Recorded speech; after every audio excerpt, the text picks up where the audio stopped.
Good morning dear learners, তোমরা নিশ্চয়ই খুব ভালো আছো। কচিকাঁচা অনলাইন ক্লাসে তোমাদের সকলকে স্বাগত জানাচ্ছি। আমি লাভলি প্রধান, সহকারী শিক্ষক, কচিকাঁচা একাডেমি। আজ আমরা চতুর্থ শ্রেণীর ইংলিশ ফর টুডে বই থেকে তোমাদের দ্বিতীয় পর্বের সিলেবাস অনুযায়ী ইউনিট 26 রাইট ওয়েল 3 এর লেসন 1 থেকে 3 পর্যন্ত পড়ার চেষ্টা করব।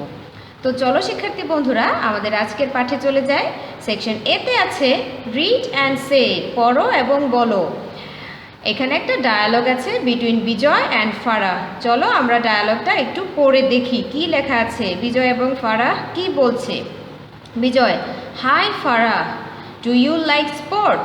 লাইক মানে পছন্দ করা, স্পোর্ট মানে খেলাধুলা। অর্থাৎ বিজয় বলছে, ওহে ফারাহ, তুমি কি খেলাধুলা পছন্দ করো? ফারাহ: ইয়েস আই ডু, হ্যাঁ আমি করি। এখানে আই ডু এই কথাটা বলে বোঝানো হয়েছে যে ফারাহ ক্রিকেট খেলা পছন্দ করে। Bijoy: what is your favourite sport? Favourite মানে প্রিয়, অর্থাৎ তোমার প্রিয় খেলা কোনটি? Farah: well I like cricket. আচ্ছা, আমি ক্রিকেট পছন্দ করি, অর্থাৎ ফারাহ ক্রিকেট খেলা পছন্দ করে। Bijoy: wow Farah, cricket is my favourite sport too. এখানে টু মানে ও। বিজয় বলছে, কি মজা ফারাহ, ক্রিকেট আমারও প্রিয় খেলা। এই ছিল সেকশন এতে তোমাদের কাজ। শিক্ষার্থী বন্ধুরা, চলো দেখি সেকশন বিতে কি আছে। সেকশন বিতে আছে ইউজ অফ কমা। এই যে চিহ্নটা, এটার নাম হচ্ছে কমা। এখানে কমা আমরা কেন ব্যবহার করব, কোথায় ব্যবহার করব, কিভাবে করব, সেই সম্পর্কে কিছু রুলস দেওয়া আছে। চলো আমরা একটু এগুলো পড়ে দেখি। After yes and no in answers to questions and after words like oh or well in answers to questions মানে প্রশ্নের উত্তরে যদি yes এবং no থাকে, সেই yes এবং no এর পরে আমাদেরকে কমা ব্যবহার করতে হবে। এবং যদি কোনো বাক্যে oh এবং well এই জাতীয় শব্দ থাকে, সেক্ষেত্রে oh এবং well এর পরেও আমাদেরকে কমা ব্যবহার করতে হবে। দেখো এখানে একটা প্রশ্ন ছিল, ডু ইউ লাইক স্পোর্ট? তুমি কি খেলাধুলা পছন্দ করো? ইয়েস আই ডু, হ্যাঁ আমি করি।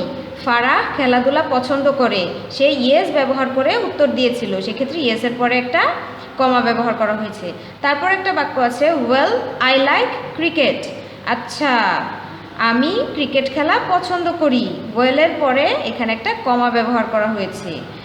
তারপর আছে before the word to at the end of a sentence, অর্থাৎ এন্ড মানে শেষ, অ্যাট দ্য এন্ড মানে শেষে। যদি কোনো সেন্টেন্সের বা বাক্যের শেষে টু থাকে, সেই টু এর আগে আমাদেরকে কমা ব্যবহার করতে হবে। এখানে আছে cricket is my favourite sport too. দেখো এখানে টু এর আগে একটা কমা ব্যবহার করা হয়েছে। তারপর আছে before or after a name. Before মানে পূর্বে, আফটার মানে পরে, অর্থাৎ নামের আগেও পরে আমাদেরকে কমা ব্যবহার করতে হবে। এখানে কিছু এক্সাম্পলস দেওয়া আছে। Aziz, is this pen yours? Aziz, এই কলমটা কি তোমার? আজিজ একজনের নাম, এখানে নামের পরে কমা ব্যবহার করা হয়েছে। তারপর আছে নো ইটস নট, না এটা না। নো ব্যবহার করে উত্তর দেওয়া হয়েছে, সেক্ষেত্রে আমরা নো এর পরে একটা কমা ব্যবহার করব। তারপর আছে আই লাভ ক্রিকেট, আমি ক্রিকেট পছন্দ করি। ও আই ডু টু, ও আমিও পছন্দ করি।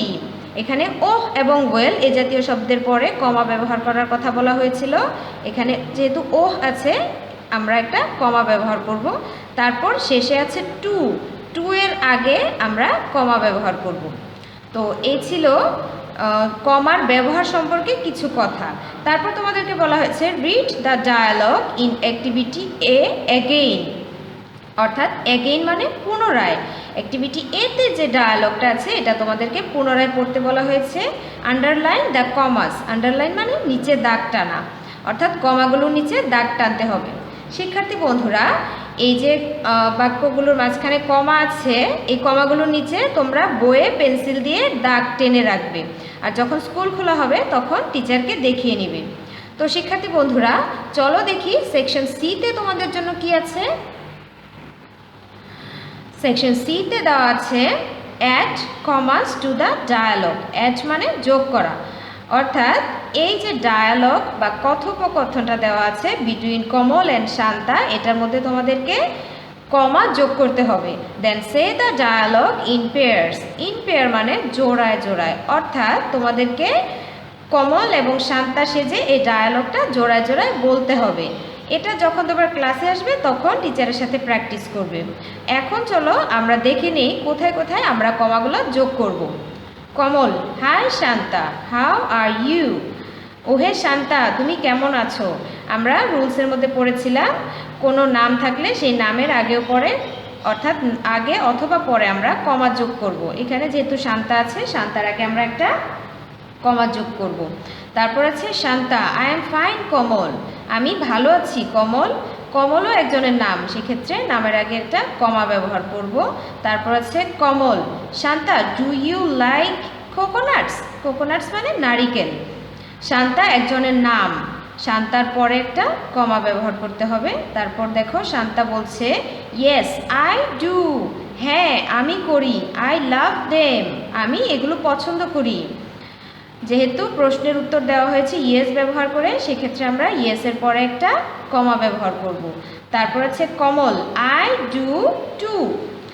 কমল বলছে আমিও এগুলো পছন্দ করি, সেক্ষেত্রে টু এর আগে আমরা একটা কমা ব্যবহার করব। আমরা আগেই পড়েছিলাম যদি কোনো সেন্টেন্সের শেষে টু থাকে, সেই টু এর আগে আমাদেরকে কমা ব্যবহার করতে হবে। আমরা টু এর আগে একটা কমা ব্যবহার করব। শিক্ষার্থী বন্ধুরা, এই ছিল সেকশন সিতে তোমাদের কাজ।